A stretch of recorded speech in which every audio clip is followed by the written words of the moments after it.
اللہ وبرکاتہ۔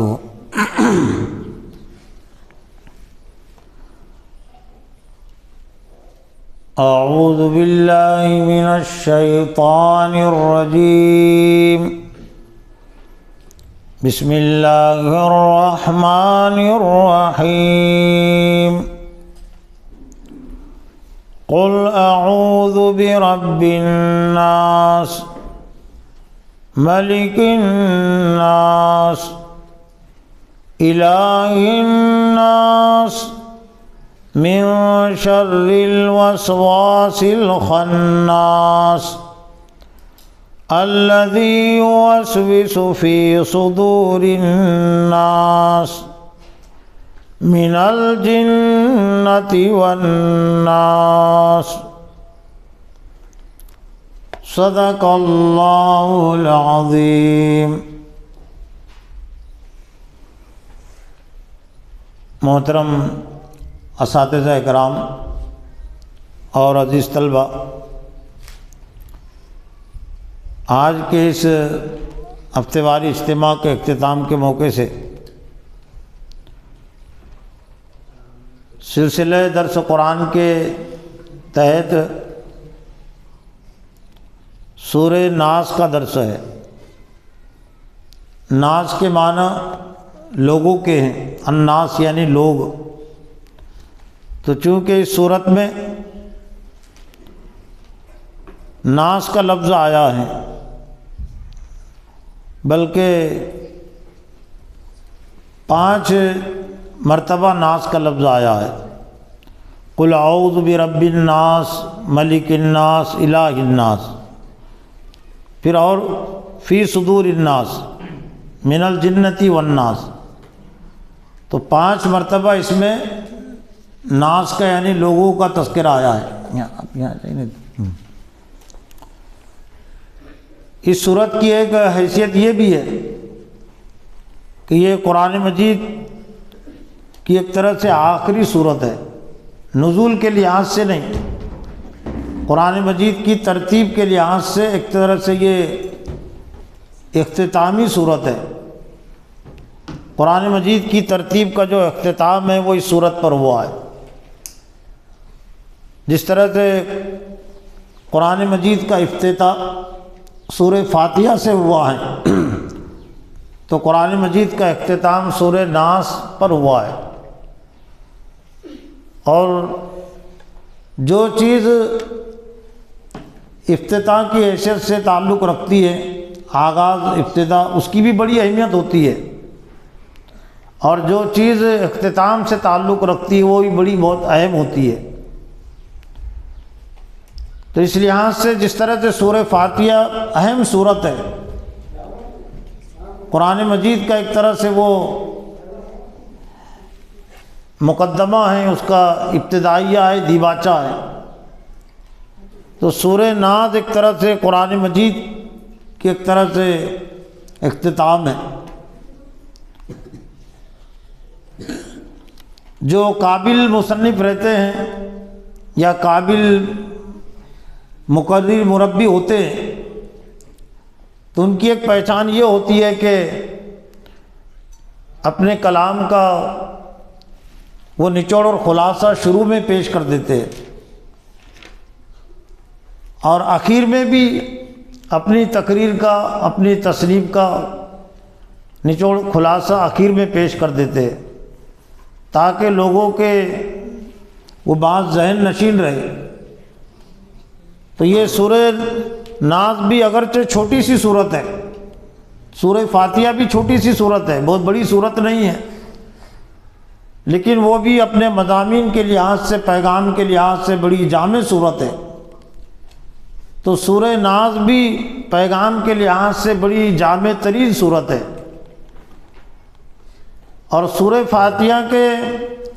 پیغام میں اور سورہ ناس کے پیغام میں ایک طرح سے ایک فکری اور تربیتی تعلق بھی موجود ہے۔ اسلام کا جو بنیادی پیغام ہے وہ یہ کہ اللہ رب العالمین ہے، تو اللہ کو رب کی حیثیت سے لوگ جانے اور مانے، پہلے جانے پھر مانے، یہ اہم ترتیب ہے۔ یہ جانے بغیر اگر ہم نے مان لیا تو ماننے کا بہت زیادہ فائدہ نہیں ہوتا، جاننے کے بعد ہی ماننے کا صحیح طور سے فائدہ ہوتا ہے، تبھی وہ اس کے حقوق ادا کر سکتا ہے۔ تو یہ صورت بھی ایک طرح سے رب کے تعارف اور تذکرے کو لیے ہوئے، جس طرح سے سورہ فاتحہ بھی الحمدللہ رب العالمین، تمام تعریف اللہ کے لیے جو تمام جہانوں کا رب ہے۔ تو یہ صورت کے شروع میں بھی قل اعوذ برب الناس، اے محمد صلی اللہ علیہ وسلم کہہ دیجئے کہ میں پناہ چاہتا ہوں لوگوں کے رب کی، پناہ یعنی سہارا ڈھونڈتا ہوں، ملک الناس جو لوگوں کا بادشاہ ہے، الہ الناس جو لوگوں کا معبود ہے۔ اب اللہ کی پناہ ڈھونڈنے کی جو تلقین ہے، تعلیم ہے، اللہ کی 3 اہم بنیادی صفات اس صورت میں اللہ تعالیٰ نے بیان کیے، اور پھر جس چیز سے پناہ مانگنے کی، اللہ کی پناہ چاہنے کی تلقین ہے، وہ یہ دراصل من شر الوسواس الخناس، شر کا لفظ اردو میں بھی استعمال کرتے، وسوسے کا لفظ اردو میں بھی استعمال ہوتا ہے، اس کے لیے خیال کا لفظ بھی آتا، خیالات، وسوسے، دل میں وسوسے پیدا ہوتے ہیں نا، خیالات، مختلف باتیں، اس کو وسوسہ کہتے ہیں، اور اسی کے جمع ہیں یہ وسواس۔ خناس یعنی بہت خناس ہے، اردو میں بھی کچھ نہ کچھ لوگ نفرت کے معنی میں اس کو استعمال کرتے ہیں، خنس ہے، اس کو خناس ہے، یعنی دشمنی، عداوت۔ تو میں پناہ چاہتا ہوں اللہ کی، لوگوں کا جو معبود ہے، جو دشمن ہے، دشمنوں کے شرور سے، دشمنوں کے وسوسوں کے خیالات کے شر سے، یعنی جو بری باتیں ڈالتے ہیں۔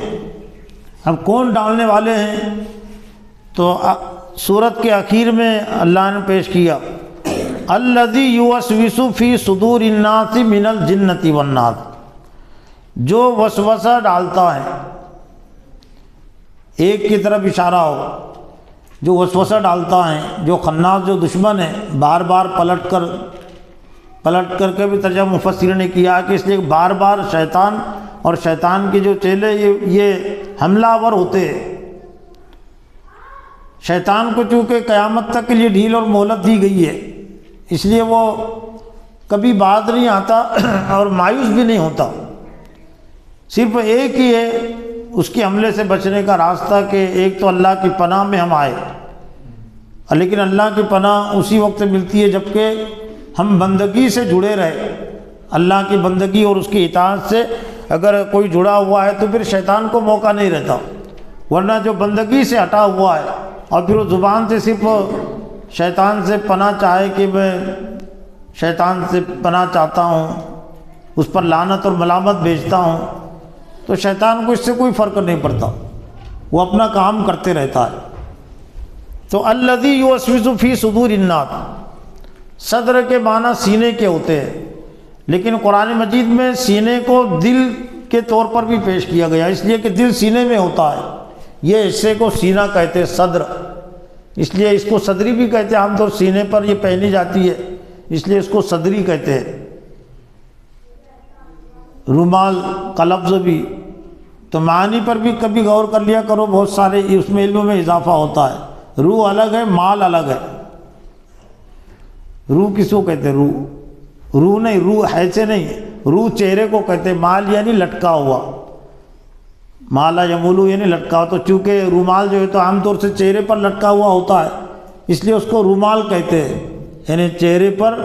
لٹکنے والی چیز، پھیلی ہوئی چیز، مالا یمولو مائل ہونا، لٹکنا۔ دستی کا لفظ بھی سنتے رہتے ہوں آپ، تو دستی کہتے کس کو ہے؟ کس کو کہتے ہیں؟ دست بولتے ہیں نا اس کو. تو چھوٹی ہوتی ہے وہ عام طور سے ہاتھ میں ہوتی ہے، اس لیے اس کو دستی کہتے ہیں. یہ جو چھوٹی، میرے پاس بھی دستی ہوتی ہے، آپ میں کچھ لوگ کے پاس ہوتی ہوں گی. یہ رومال ہے، یہ صوفی جو تو رومال ہے یہ بڑا، اور دستی ہاتھ میں ہوتی ہے، اس لیے اس کو دستی کہتے ہیں. تو زبان پر بھی اردو الفاظ جو ہم استعمال کرتے رہتے ہیں، اس کے ذریعے سے بھی بہت ساری جو حقیقت ہم جو الفاظ بولتے رہتے ہیں تو اس کا مفہوم واضح ہوتا ہے. اور پھر اردو اور عربی سے اردو زبان، یہ فارسی اور عربی سے اردو زبان بنی ہے. اب اردو پر غور و فکر کریں گے تو قرآن مجید کا ایک حصہ آسانی کے ساتھ آپ سمجھ سکتے ہیں. قرآن مجید کے عربی کے بہت سارے الفاظ اردو میں ہو بہو استعمال ہوتے ہیں بغیر کسی تبدیلی اور ترمیم کے. یہ صورت میں کہ بھی بہت سارے الفاظ یہ اردو میں استعمال ہوتے ہیں. رب کا لفظ بھی اردو میں استعمال ہوتا ہے، مالک کا لفظ بھی اردو میں استعمال ہوتا ہے. من الجنتی والناس، تو جو وسوسے ڈالتے ہیں لوگوں کے دلوں میں، فی صدور الناس، لوگوں کے دلوں میں یعنی سینوں میں، من الجنتی والناس، چاہے پھر وہ خناس یعنی وسوسے ڈالنے والے یا وسوسے ڈالنے والا دشمن، یا پھر جنوں میں سے ہو یا انسانوں میں سے ہو. جن، ابلیس کا تعلق جن سے، اور اس کی بھی ایک بڑی فوج ہے جو اس کا ساتھ دیتی ہے، اس کا ایک لشکر ہے جو ابلیس جو کام کرتا ہے، جو کام ان کے سپرد کرتا ہے، وہ کام انجام دیتے رہتے ہیں. قرآن مجید میں ہے کہ والذین کفروا اولیاءهم الطاغوت، جو کافر ہے ان کے دوست طاغوت ہے، اور جو شیطان ہے وہ یقاتلون فی سبیل الطاغوت، کافر لوگ طاغوت کی راہ میں جنگ کرتے لڑتے. تو حزب الشیطان کا لفظ بھی قرآن مجید میں، حزب اللہ کا لفظ جس طرح سے قرآن مجید میں، حزب اللہ یعنی اللہ کا لشکر، اللہ کی جماعت، تو اسی طرح سے حزب الشیطان یعنی شیطان کا لشکر، شیطان کی جماعت. تو شیطان کا لشکر اور شیطان کی جماعت میں تو جن بھی ہوتے ہیں بہت سارے جو ہمیں نظر نہیں آتے، لیکن برابر وہ دشمنی کرتے رہتے ہیں، اپنا کام کرتے رہتے ہیں. بغیر نظر آئے ہوئے ہمارے دل تک خیال کے ذریعے سے، برے وسوسوں کے ذریعے سے، خیالات کے ذریعے سے ابلیس کے پیروکار پہنچ جاتے ہیں. لیکن لوگوں کا تذکرہ بھی کیا گیا ہے من الجنتی والناس، تو بہت سارے انسان بھی شیطان کے بہکاؤ میں آ کر دوسروں کو بہکاتے. بہکانے کا کام صرف ابلیس ہی نہیں کرتا، ابلیس کے تمام ساتھی بھی کرتے ہیں. اس لیے قرآن مجید میں شیطان اور شیاطین کے الفاظ استعمال ہوئے. شیطان یہ صفت ہے، صرف ابلیس کے لیے خاص نہیں ہے شیطان کا لفظ. انسانوں میں سے بھی شیطان ہوتے ہیں جو شیطان کے نقش، ابلیس کے نقش قدم پر چلتے ہیں، وہ شیطان شمار ہوتے ہیں.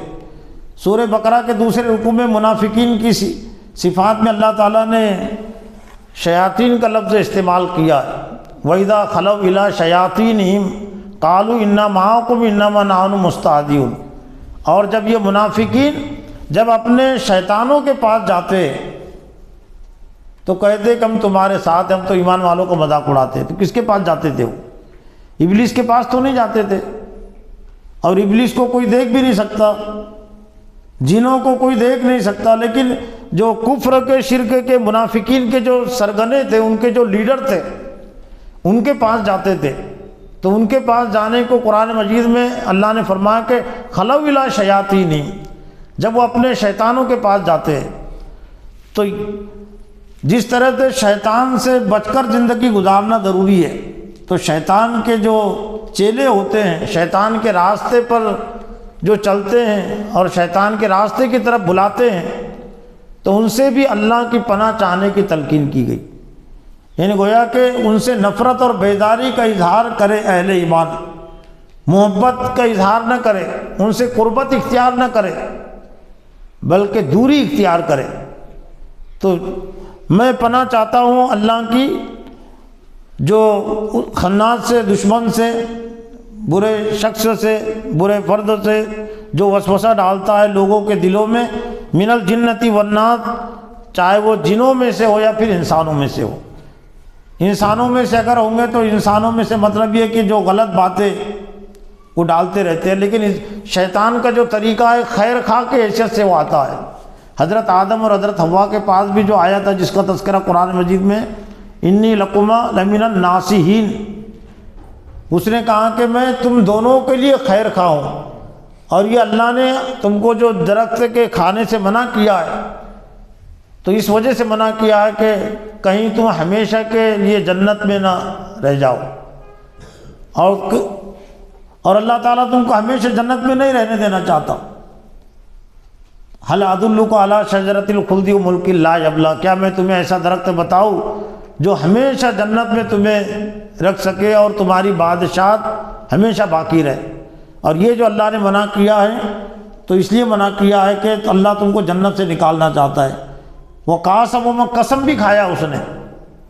میں خیر خواہ بھی ہوں، اور قاسمہما، ان دونوں کے لیے قسم کھا کر اس نے بات کہی۔ تو ایسے ابلیس کے جو ساتھی ہوتے ہیں اس دنیا میں، انسانوں میں سے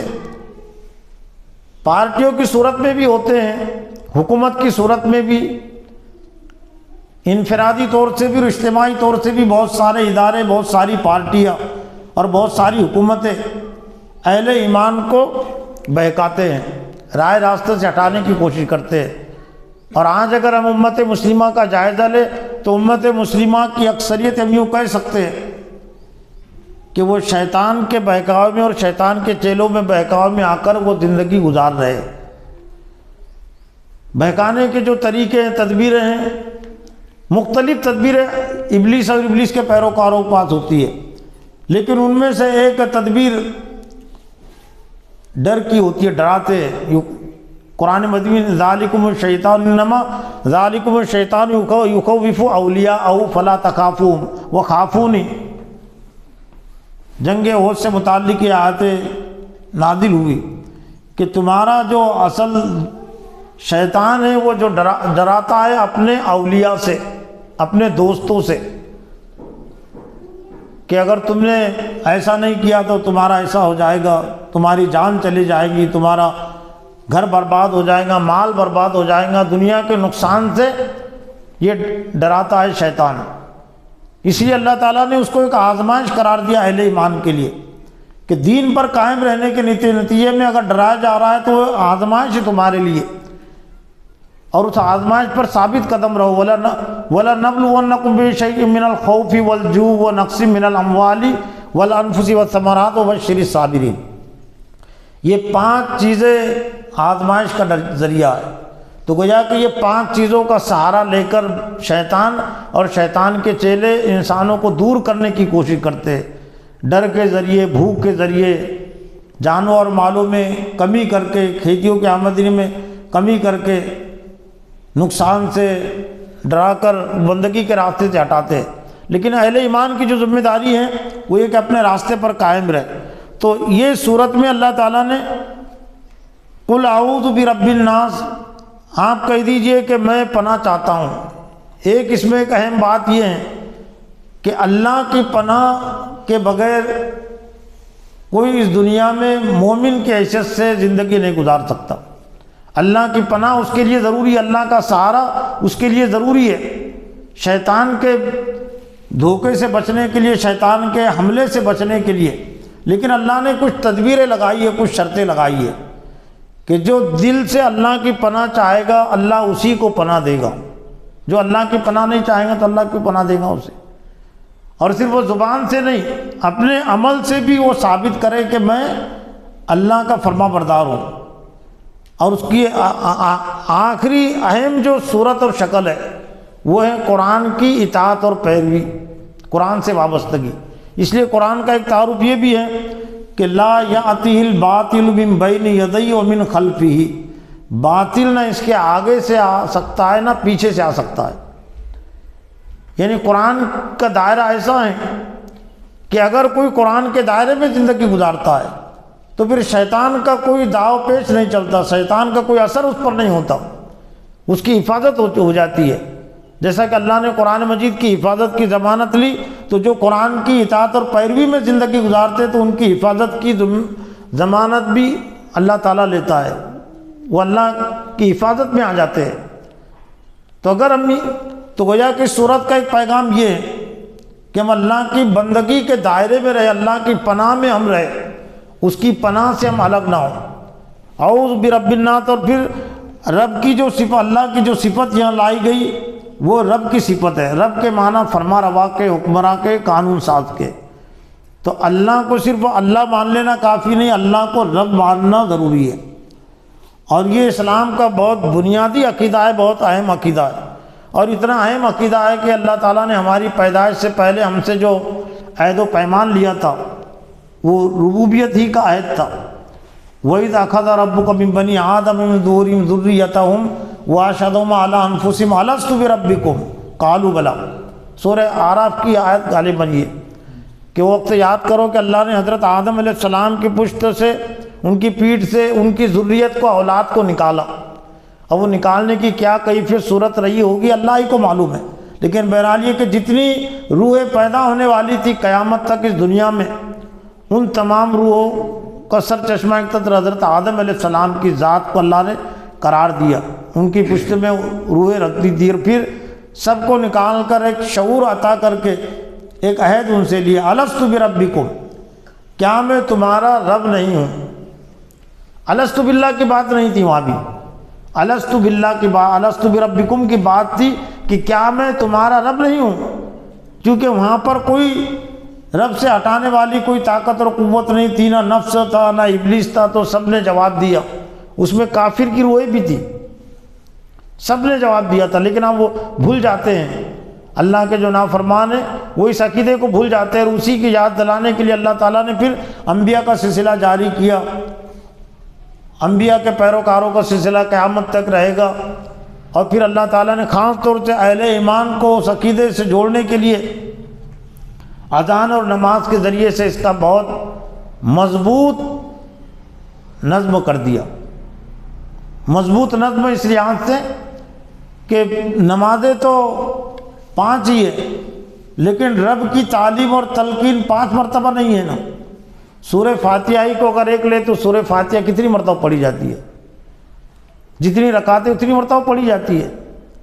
تو 17 رکعتیں فرض ہے، کچھ وادی میں بھی ہے، لیکن فرض بھی 17 رکعتیں ہوتی ہے۔ تو الحمدللہ رب العالمین، اور ایک رکعت میں بڑائی کے لحاظ سے اگر آپ دیکھیں تو 15 مرتبہ اللہ کی بڑائی کی تعلیم اور تلقین، لیکن اس میں تو 6 مرتبہ رب کی حیثیت سے بڑائی کی تعلیم اور تلقین ہے۔ سبحان ربی العظیم 3 مرتبہ ہے نا مثل رکوع میں، پاک ہے میرا رب جو عظیم ہے۔ ایک رکعت میں 2 سجدے ہوتے اور 2 سجدوں میں 6 مرتبہ ہے سبحان ربی الاعلی، پاک ہے میرا رب جو اعلیٰ ہے۔ اللہ اکبر، اللہ سب سے بڑا ہے، یہ بھی ایک طرح سے اللہ کی بڑائی کی دعوت لیے ہوئے۔ تو گویا کہ ایک رکعت میں 15 مرتبہ اللہ کی بڑائی کی تعلیم اور تلقین ہے، اس لیے کہ سب سے بڑا بہکنے کا جو خدشہ ہے، اندیشہ ہے، وہ یہی ہے۔ اور اس لیے کہ ابلیس بھی جو بہکا وہ اسی تکبر کی بنیاد پر، بڑائی کی بنیاد پر، ابا واستکبر وکان من الکافرین، تکبر میں آ گیا اور اللہ کے حکموں کا انکار کر بیٹھا۔ تو اللہ کو معلوم ہے کہ میرا جو دشمن ہے ابلیس، اس نے جو چیز کا سہارا لیا میرے حکموں کو انکار کرنے کے لیے، تکبر، تو یہی ہتھیار دے گا نا۔ انسانوں کے ہاتھ میں، میرے بندوں کے ہاتھ میں یہی بڑائی کا ہتھیار دے گا۔ تو اللہ تعالیٰ نے روزانہ کے اذان اور نماز کے نصاب کے ذریعے سے اس حربے کو خاص طور سے ناکام بنانے کا ایک مضبوط نظام قائم کر دیا۔ لیکن افسوس کے ساتھ کہنا پڑتا ہے کہ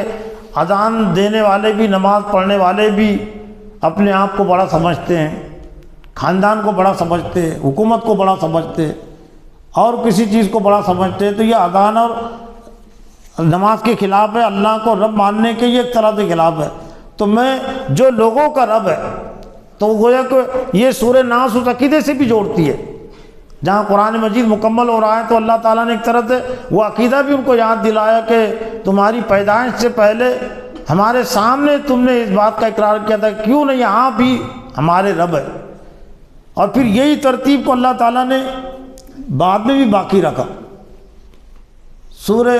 قرآن مجید یہ تو آخری صورت ہے یہ ترتیب کے لحاظ سے،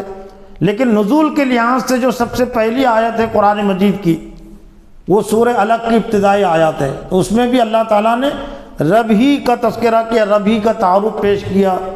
اقرأ بسم ربک الذی خلق، پڑھیے اپنے رب کے نام سے۔ دعوت کے لحاظ سے جو سب سے پہلی آیت نازل ہوئی سورہ مدثر کی ابتدائی آیت ہے، یا ایھا المدثر قم فانذر وربک فکبر، اے چادر اوڑھنے والے اٹھیے، لوگوں کو ڈرائیے، وربک فکبر، اور اپنے رب کی بڑائی بیان کیجیے۔ تو اللہ کو خالق تو ابلیس بھی مانتا تھا، شاید سمجھ رہے ہوں گے کہ کیسی بات ہے، صحیح بات ہے یہ، ابلیس خالق کس کو مانتا ہے؟ ہاں، اور اس کے دلیل ہے نا قرآن مجید میں، اللہ نے اس سے پوچھا کہ تو نے سجدہ کیوں نہیں کیا آدم کو، تو اس کا جواب ہے نا قرآن مجید میں، خلقتنی من نار وخلقتہ من طین، خلقتنی، تو کس نے اس کو خالق کی حیثیت سے کس کو جانا؟ اس نے اللہ کو جانا نا، کہ تو نے مجھ کو آنکھ سے نہیں، میرا پیدا کرنے والا تو ہی ہے، اور آدم کا پیدا کرنے والا بھی تو ہے، لیکن تو نے مجھ کو آنکھ سے پیدا کیا، آدم کو مٹی سے پیدا کیا، تو گویا کہ آنکھ بڑی چیز ہے۔ تو یہ بنیاد تھی، تو بڑا صرف اس نے جو انکار کیا اللہ کی بڑائی کا انکار کیا، اللہ کے خالق ہونے کا انکار اس نے نہیں کیا تھا، لیکن لوگ اسی پر مطمئن ہیں کہ ہم اللہ کو خالق مانتے ہیں، تو یہ تو ابلیس بھی مانتا تھا، آج بھی بہت ساری قومیں مانتی ہے کہ پیدا کرنے والا ہے، لیکن اللہ کا جو تقاضا اور مطالبہ یہ ہے کہ وہ خالق ہی نہیں ہے، وہ حاکم بھی ہے اور وہ رب بھی ہے، اور سب سے بڑا رب ہے، اس سے بڑھ کر اور کوئی نہیں ہے۔ تو قرآن کے نزول کے لحاظ سے بھی سب سے پہلی جو آیت اس میں اللہ نے رب کی حیثیت سے اپنے آپ کو پیش کیا، اور ایسا لگتا ہے کہ رب کی یاد دہی ہر وقت موجود رہے، تو اللہ تعالیٰ نے سورہ فاتحہ کے ذریعے سے اور نماز کے اذکار کے ذریعے سے اس کو اور زیادہ ہمارے ذہن اور دماغوں میں مستحضر کر دیا، اور پھر قرآن مجید کی آخری صورت میں بھی اس کو لا کر کہ ہم اس عقیدے کو نہ بھولیں، رب الناس کو ہم نہ بھولیں کہ اللہ تمام لوگوں کا رب ہے۔ اور جب ہم مر کر جائیں گے تو مر کر جانے کے بعد عالم برزخ سے متعلق، قبر کی زندگی سے متعلق جو عام طور سے 3 ہی سوالات کا تذکرہ کیا جاتا ہے، لیکن 4 سوال ہونے والے ہیں۔ چوتھا سوال وہ قرآن مجید کے متعلق ہوگا جو مشکات شریف میں بھی ہے، اور میں نے دین میں قرآن فہمی کی اہمیت جو کتاب ترتیب میں دیا ہوں تو اس کو اس میں ایک مضمون میں نے قائم کیا، قبر میں قرآن مجید کے متعلق سوال، تو اس میں تو ایک سوال یہ ہوگا کہ من ربو کا، تیرا رب کون ہے؟ من اللہ کا سوال نہیں ہوگا، من ربو کا، تیرا رب کون ہے، تیرا دین کیا ہے، ماں دینوں کا، تیرا رسول کون ہے؟ اور پھر یہ سوال ہوگا، تینوں کا جواب اس نے دے دیا کہ میرا رب اللہ ہے، میرا دین اسلام ہے، محمد صلی اللہ علیہ وسلم اللہ کے رسول ہے، تو وما یدری کا، تجھے کیسے معلوم ہوا؟ یہ اہم سوال ہے جس کو آج بھلا دیا گیا حدیث میں، وما یدری کا، تجھے کیسے معلوم ہوا کہ میرا رب اللہ ہے، دین اسلام ہے؟ تو وہ مومن کا جواب حدیث میں نقل کیا گیا کہ وہ کہیں قرأت کتاب اللہ فآمنت بھی وصدقت، میں نے اللہ کی کتاب کو پڑھا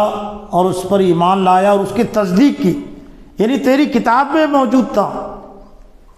کہ رب انسانوں کا اللہ ہے، تیری کتاب سے میں نے پڑھا کہ دین اسلام ہے، تیرا پسندیدہ دین اسلام ہے، اور تیری کتاب یعنی قرآن میں نے پڑھا کہ محمد صلی اللہ علیہ وسلم رسول ہے، یعنی گویا کہ دلیل کے طور پر وہ سوال کیا جائے گا، دلیل مانگی جائیں گی یہ 3 سوالات پر۔ اگر اس نے یہ چوتھا سوال دیا تو پھر پہلے 3 سوالات وہ قابل قبول ٹھہریں گے، ورنہ اگر وہ تیسرا سوال چوتھے سوال کا جواب نہیں دیا تو وہ تینوں سوال بھی ناقابل قبول ٹھہریں گے۔ تو اس میں تو یہ مومن کا جواب نقل کیا گیا جو کامیاب ہونے والا ہے کہ قرأت کتاب اللہ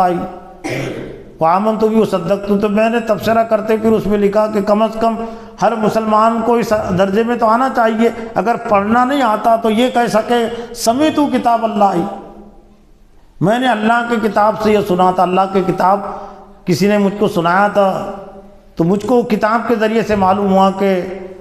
میرا رب اللہ ہے، انسانوں کا رب اللہ ہے، اسلام دین ہے، سچا دین اسلام ہے، محمد صلی اللہ علیہ وسلم اللہ کے رسول ہے۔ تو میں پناہ چاہتا ہوں اللہ کی جو لوگوں کا رب ملک الناس، حالانکہ رب میں تمامی صفات کا نچوڑ خلاصہ آ جاتا ہے۔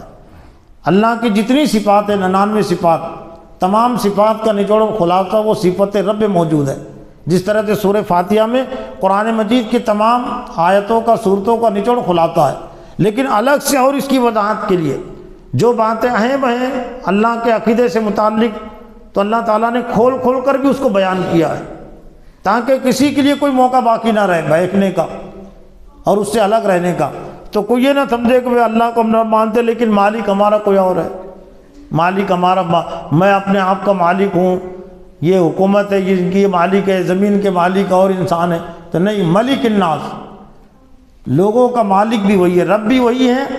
اور مالک بھی وہی ہے، الہ الناس، اور لوگوں کا معبود، پرستش کے لائق، عبادت کے لائق،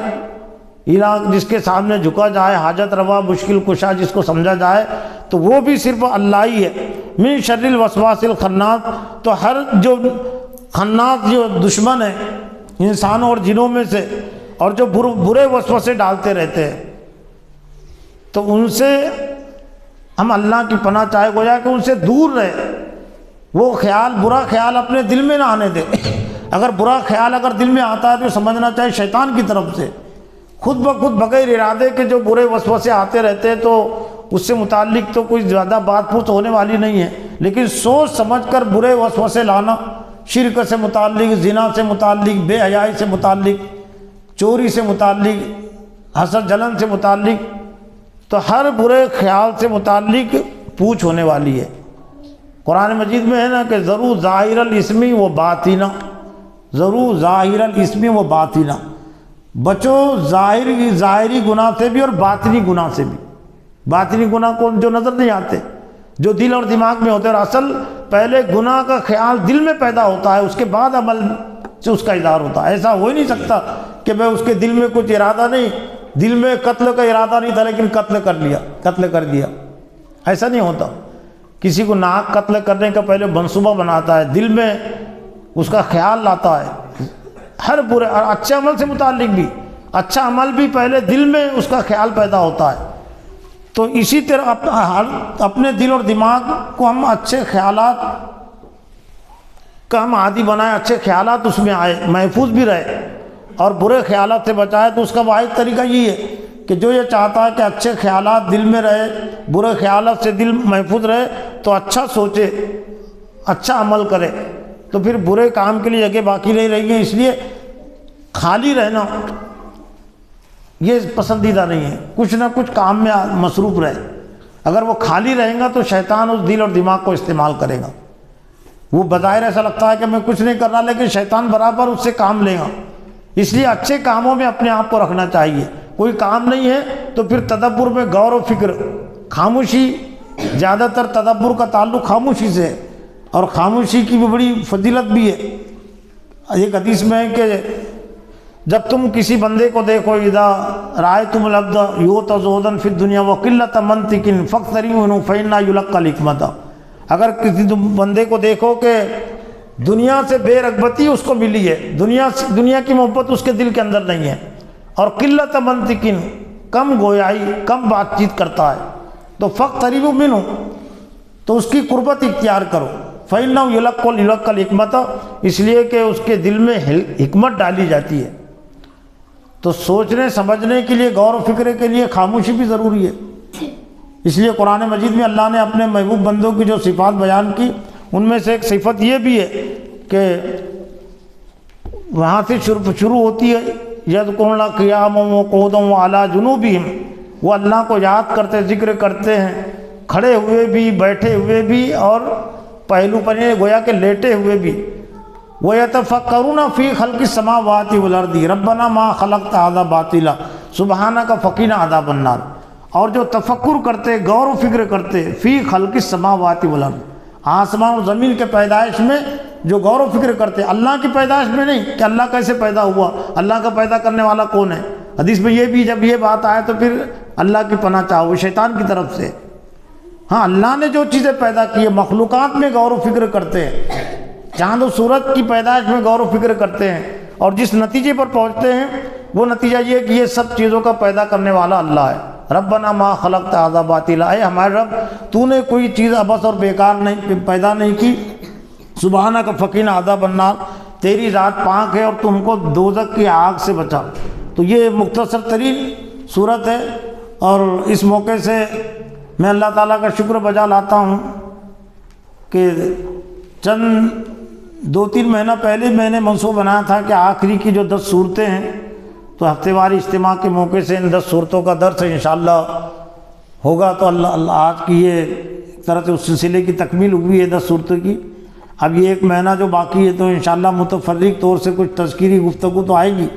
لیکن میرا اپنا احساس اور ارادہ یہ ہے کہ انشاءاللہ مکمل درس کا سلسلہ پھر رمضان کے بعد کے جو انجمنیں رہیں گی، میری زندگی رہی آپ کی زندگی رہی، تو انشاءاللہ وہ سلسلہ باقی رہیں گا، اس لیے کہ کام کرنے کے لیے زندگی ضروری ہے۔ تو دعا یہ بھی اللہ تعالیٰ تو جب تک زندہ رکھے اسلام پر زندہ رکھ، اور جب موت دے تو ایمان پر خاتمہ ہمارا فرما۔ مرنے کی موت کی دعا تو کرنے کی اجازت نہیں ہے، صرف یہ ہے کہ